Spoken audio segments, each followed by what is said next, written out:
নমস্কাৰ মোৰ ইউটিউব সংগীসকল। আজি অপৰাজিতাই এটা বেলেগ ধৰণৰ ভিডিঅ' লৈ আপোনালোকৰ ওচৰলৈ আহিছে। আজি এই ভিডিঅ'টি অকণমানি এটি সৰু কথাৰ ওপৰত। আমাৰ মাজৰে বহুতেই কিন্তু এই সৰু সৰু কথাবোৰক সৰু সৰু কথা বুলিয়েই এৰি দিয়ে। কিন্তু মই ভাবোঁ এই সৰু সৰু বুলি এৰি দিয়া কথাবোৰেই আমাৰ সকলোৰে জীৱনত এটা বিশেষ স্থানত বিশেষ ভূমিকা বহন কৰি আহিছে, যিটো আমি সময়তহে উপলব্ধি কৰিবগৈ পাৰোঁ। আহকচোন এতিয়া অপৰাজিতাৰ খাতাখনত লিখি থোৱা এই সৰু সৰু কথাবোৰৰ বিষয়ে আপোনালোকক অৱগত কৰাওঁ, মানে ইন্ট্ৰ কৰাই দিওঁ। প্ৰথমেই কওঁ শুনক আমাৰ এই সাধাৰণ জীৱনশৈলীটোৰ বিষয়ে। আমাৰ দৰে সাধাৰণ মানুহৰ সাধাৰণ জীৱন এটাত কি ঘটে বাৰু কেতিয়াবা ভাবি চাইছেনে? আমি জন্ম হ'লোঁ, সৰু কেঁচুৱাৰ পৰা অলপ জনা হ'লতেই আমাৰ আৰম্ভ হ'ল স্কুল লাইফ। তাৰপিছত কেৰিয়াৰ মানে জীৱিকাৰ কথা ভাবিলোঁ, বিয়া পাতিলোঁ, ল'ৰা ছোৱালী হ'ল, লাহে লাহে বৃদ্ধ হ'লোঁ আৰু এদিন এই পৃথিৱী ত্যাগ কৰি গুচি গ'লোঁ। এইটোৱেই হ'ল জীৱন, মোৰ জীৱন, আপোনাৰ জীৱন, আমাৰ সকলোৰে জীৱন। আমাৰ এই সমস্ত জীৱনটোত লাইফটোত সকলোতকৈ গুৰুত্বপূৰ্ণ মানে দৰকাৰী সমলবিধ কি জানেনে বাৰু? অকণমান ভাবকচোন, ভাবিছেনে? টকা পইচা ধন সম্পত্তি? নহয়, মই কৈছোঁ শুনক।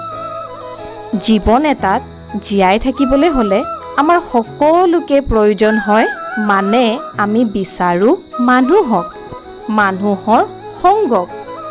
এই সং বিভিন্নজন ব্যক্তিৰ বাবে বিভিন্ন ৰূপত আহিব পাৰে। পিছে এই মানুহৰ সংগই যে কেতিয়াবা আমাৰ চলি থকা চিম্পল লাইফটোকো কমপ্লিকেটেড কৰি পেলায়, সেই কথাটোকো কিন্তু আমি আওকাণ কৰিব নোৱাৰোঁ।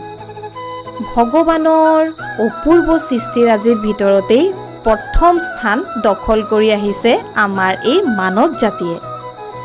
প্ৰথমে আমি জন্ম হৈ মা দেউতা ককা আইতা দাদা বাইদেউক লগ পাওঁ, আৰু মৃত্যুৰ সময়ত অলপ বেলেগ স্বামী স্ত্ৰী পুত্ৰ কন্যা জোঁৱাই বোৱাৰী নাতি নাতিনীক লগ পাওঁ। পৰিৱৰ্তনটো দেখিলেনে বাৰু? মানে মই ক'ব বিচৰা সেই অকণমানি কথাটো বুজি পালেনে এতিয়া?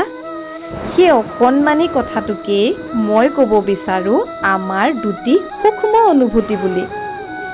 সেয়া হ'ল আমাৰ মনৰ ভাল লগা আৰু লগতে ভাল নলগা অনুভৱটো। এই সৰু কথা দুটিকে আমি সকলোৱে জন্মৰ পৰা মানে আমাৰ মাত নুফুটা অৱস্থাৰেই পৰা মৃত্যুৰ শেষ সময়কণলৈকে উপলব্ধি কৰি আহিছোঁ।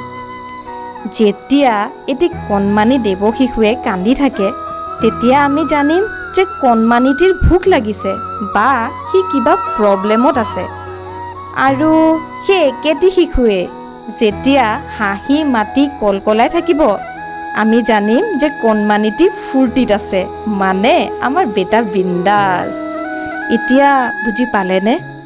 সেই যে সৰুকালৰ অনুভৱটো পাছত বয়সৰ লগে লগে এটা বৃহৎ আকাৰ লয় ইচ্ছাৰ ৰূপত। এই ইচ্ছা কেৱল আপোনাৰ বা মোৰ নহয়, আমাৰ সকলোৰে আছে। সেইকাৰণেই চাগে আমি সকলোৱে এই ভাল লগা আৰু ভাল নলগা ইচ্ছাৰ মাধ্যমেৰে আমাৰ এই জীৱনটোক আগুৱাই লৈ যাব বিচাৰোঁ। এই অনুভৱ দুটিৰ কাৰণেই চাগে মানুহৰ সং ভাল পোৱা আমাৰ এই মানৱ জাতিয়ে নিজৰ জীৱনটোত লগ পাই অহা সকলো মানুহকেই দুটা ভাগত ভগাই পেলালে, যাক ক'ব পাৰোঁ ভাল আৰু বেয়া। সৰুতে যে দেউতা বা মায়ে আমাক মাৰিলে, গালি পাৰিলে, কিবা বস্তু বিচাৰিলে আনি নিদিলে, দেউতা বা মা আমাৰ কাৰণে খুব বেয়া হৈ পৰে। বিপৰীতে যদি খোজাৰ লগে লগে আমি বস্তুবোৰ পাই যাওঁ, যদি আমাৰ দুষ্টামিটো মা আৰু দেউতাই আমাক গালি নিদিয়ে, তেতিয়া আমাৰ কাৰণে দেউতা বা মা খুব ভাল হৈ পৰে, নহয়নে বাৰু? ঠিক একেটা কথাই স্কুলৰ টিচাৰৰ ক্ষেত্ৰতো হয়, বন্ধু বান্ধৱীৰ ক্ষেত্ৰতো হয়, ওচৰ চুবুৰীয়াৰ ক্ষেত্ৰতো হয়, সকলো ক্ষেত্ৰতেই হয় দেখোন। কোন ক্ষেত্ৰতনো নহয় বুলি ক'ব? কোনোবা মানুহ আপোনাৰ ভাল লাগে আৰু কোনোবা মানুহ আপোনাৰ বেয়া লাগে। কিছুমান মানুহ আছে যাৰ লগত কথা পাতি খুব ভাল লাগে আৰু কিছুমান মানুহৰ লগত অলপ কথা পাতিয়েই বিৰক্তি মানে আমনিবোধ হয়। আৰুতো কেতিয়াবা কিছুমান মানুহক মুখৰ মাত এষাৰো দিব মন নাযায়, নহয়নে বাৰু কথাটো? যি মানুহক আমি খুবেই ভাল পাওঁ তেওঁলোকৰে খং আমি বিচাৰোঁ, এইটোৱে হৈছে আমাৰ ভাল লগা ইচ্ছা। কিন্তু যিজনৰ খং আমি বিচাৰোঁ তেওঁ আমাক সকলো সময়তে নিবিচাৰিবওতো পাৰে, সেইটোৱে হৈছে তেওঁৰ ইচ্ছা। এই ক্ষেত্ৰত মই দেখিছোঁ বহুতেই এটা ডাঙৰ ভুল কৰে। আমাৰ ভাল লগাবোৰ আনজনৰ ভাল নালাগিবও পাৰে। ভুলটো আমি ক'ত কৰোঁ জানেনে? আমাৰ ভুলটো তাতেই হৈ যায় যেতিয়া আমি আমাৰ ভাল লগাবোৰ আন এজনৰ ওপৰত জাপি দিওঁ। পিছে কেতিয়াবা এই ভুল অজানিতেও হৈ যাব পাৰে দেই।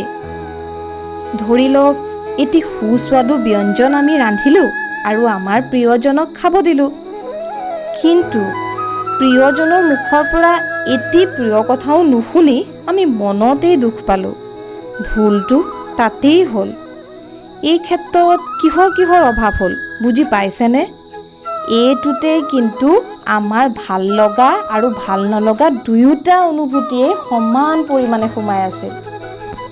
আপোনালোকে কেতিয়াবা দকৈ এটা কথা ভাবিছেনে? কাৰোবাক যদি আপুনি ভাল পায় তেওঁৰ সকলোবিলাক কামেই শুদ্ধ দেখিব আৰু বেয়া পোৱাজনৰ ভাল কামবোৰতো কিন্তু প্ৰথম অৱস্থাত আপুনি বেয়াকেহে উলিয়াব। ভাল পোৱাজনৰ গুণ গায় আৰু বেয়া পোৱাজনৰ বিষয়ে বেয়াকৈ আলোচনা কৰি সাধাৰণতে আমি সকলোৱে ভাল পাওঁ। সেইবোৰেই হৈছে আমাৰ ভাল লগা কিছুমান ইচ্ছা। এতিয়া কওঁ শুনকচোন, কিছুমান মানুহৰ ভাল লগা ইচ্ছাবোৰ ক'ত যে সোমাই থাকি আপোনাৰ বা মোৰ অপকাৰ বা উপকাৰ কৰিব পাৰে। তেনে কিছুমান মানুহৰ কথাই কওঁ শুনক। আমি কেতিয়াবা কিছুমান এনেকুৱা মানুহক লগ পাওঁ যি আপোনাৰ কিবা বেয়া হোৱা দেখিলে ভাল পাব আৰু আপোনাৰ ভাল বা তেনে কোনো পদোন্নতিত তেওঁলোকে বেয়া পাব। কিছুমানে আপোনাৰ ভুলটোক আঙুলিয়াই দিব। হয়তো কেতিয়াবা তেনে কৰা মানুহক আপোনাৰ বেয়াও লাগি যাব পাৰে দেই। কিছুমানে আকৌ আপোনাৰ বেয়াটোকে ভাল হৈছে বুলি আপোনাক উৎসাহে যোগাব। আপোনাৰ কিবা ক্ষতি হ'লে তেনেলোকে মনতে খুব আনন্দ পাব। কিছুমান এনেকুৱা মানুহো আছে যি আপোনাৰ পৰাই খাবলৈ বা তেনেধৰণৰ কিছুমান সুবিধা ল'বলৈ চেষ্টা কৰিব। যেতিয়া তেওঁলোকৰ খুওৱাৰ বা তেনে কোনো সহায়ৰ প্ৰয়োজন আহি পৰিব নহয়, তেতিয়াই যেন তেওঁলোক ক'ৰবাত অন্তৰ্ধান মানে কিবা বাহানা উলিয়াই আপোনাৰ পৰা আঁতৰ হৈ যাব। কিছুমান মানুহ আমাৰ লগতেই থাকে কিন্তু দুটা ৰূপত। তেনেলোকক চিনি পাবলৈ বৰ কঠিন হয় দেই। তেনেলোকে আপোনাৰ লগতে ভাল হৈ আপোনাৰ আপোনজন হৈ থাকিব।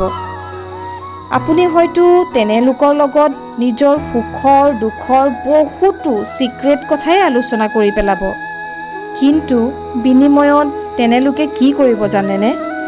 মনে মনে কথা লগাই ভগাই আপোনাৰ প্ৰকৃত আপোনজনকেই আপোনাৰ পৰা আঁতৰ কৰি পেলাব।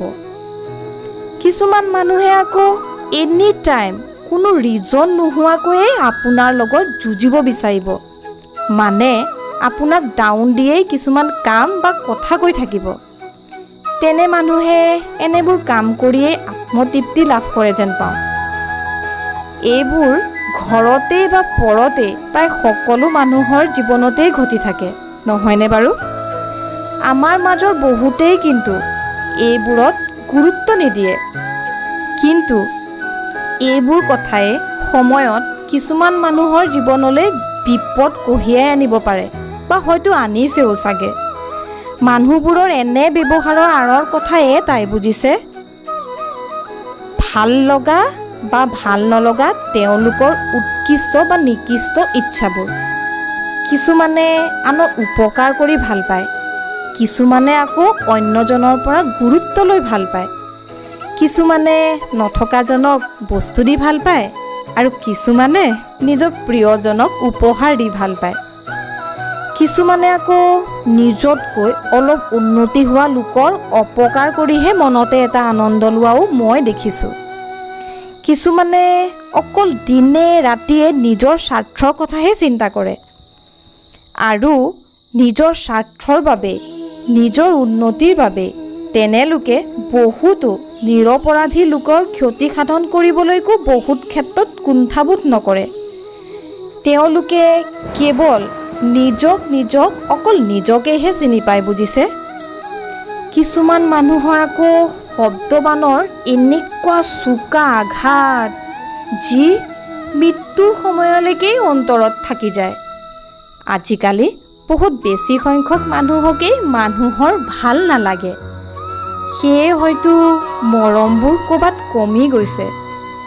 এই ভাল নলগাবোৰৰ বাবেই হয়তো কিছুমান মানুহে কিছুমান মানুহৰ অনিষ্ট কৰি ভাল পায়।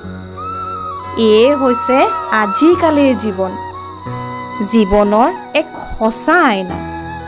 এয়াই হৈছে ভাল লগা আৰু ভাল নলগাৰ আঁৰৰ কাহিনী, যাক আমি আমাৰ মাত নুফুটা অৱস্থাতেই উপলব্ধি কৰোঁ বুলি মই ভাবোঁ। মোৰ ইউটিউব সংগীসকল, মই ক'ব বিচাৰোঁ, সময় থাকোঁতেই কিন্তু আমি সকলোৱে সজাগ হ'ব লাগে মানুহৰ ক্ষেত্ৰত, যিহেতু আমি সকলোৱে সংপ্ৰিয় আৰু সমাজপ্ৰিয়, নহয়নে বাৰু? আজি এই ভিডিঅ'টো বহুত বেছিয়েই দীঘল হ'ল নেকি? এই সঁচা কথাবোৰক যদি মই মোৰ এই সৰু জীৱনটোত উপলব্ধি কৰাৰ দৰে আপোনালোকেও কৰিছে, তেন্তে সকলো মানুহকে তেওঁ আপোনাৰ লগত যি সম্পৰ্কতেই নাথাকক কিয়, বিশ্বাস কৰাৰ আগতেই ষ্টাডি কৰিব শিকক আৰু শব্দবাণৰ গৰাকী মানে স্থান কাল নাচাই কথা কোৱা লোকৰ পৰা আঁতৰত থকাৰে অভ্যাস গঢ়ি তোলক। শেষত মোৰ ভিডিঅ'টো যদি আপোনালোকে ভাল পাইছে তেন্তে লাইক কৰিব দেই, আৰু চেনেলটোকো ছাবস্ক্ৰাইব কৰি দিব। শ্বেয়াৰ কৰিব বুলিও ক্ষীণ আশা এটা কৰিছোঁ। আৰু শুনকচোন, আপোনালোকেও যদি এনেকুৱা মানুহক লাইফত লগ পাইছে তেন্তে কমেণ্ট বক্সত কমেণ্ট কৰিব দেই। মই অতি সোনকালে মোৰ নেক্সট ভিডিঅ'ত আপোনালোকক লগ পাই আছোঁ। Bye bye.